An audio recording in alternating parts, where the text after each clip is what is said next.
My name is Dan Spader, and I want to welcome you to this website, walkingasjesus.com. These free resources have been put together to assist you as a facilitator or your group as you work through the Walking as Jesus Walked Bible study curriculum by Moody Press. We put this website together to give you additional written and video resources that will give you the context of the life of Christ, but also to motivate you to go deeper in studying what does it mean to walk as Jesus walked. For each of these 10 weeks in this study, we have put together a 5 to 10 minute video clip, different locations around Galilee and Jerusalem and Judea, locations where Jesus ministered.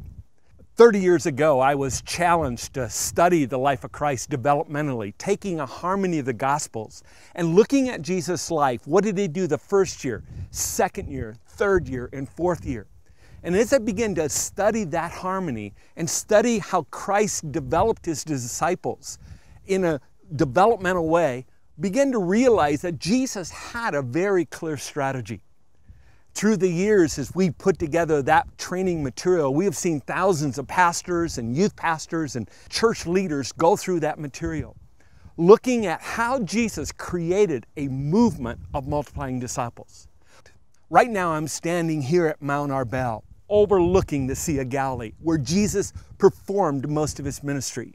This is one of my favorite places in the Galilee, because at first impression, you can look at it and you see that this sea here, which is called a sea, really more like a lake, and by world standards is not that large, 7 miles by 12 miles. And yet from this reason, Jesus chose 11 of his 12 disciples. Only Judas was not from here, him being more from the Jerusalem area.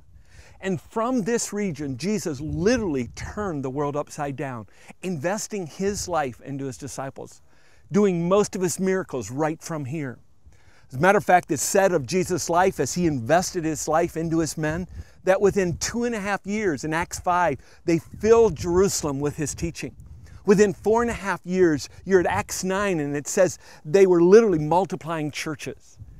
And by the time you get to Acts 17, it says 18 years later, you're saying they've turned the world upside down. And Colossians 1 tells us within 28 years that all over this world, the gospel is bearing fruit. Why? Because from this location, Jesus poured his life into people and showed them how they could make a difference. That's what this study is about, walking as Jesus walked. We're going to look at how did Jesus do what he did? What did Jesus teach his disciples? What did he invest in them? What did they see in his life that they could reproduce in others' lives? Our prayer is you work through this, that you can download these videos, you can look at them as you study through the material, or that you can download them and use them in your group if you choose to discuss that study and then watch this video. But our prayer is that you would be challenged to look at the context of Jesus' life, and you'd be challenged to go deeper into studying what it means to walk as Jesus walked.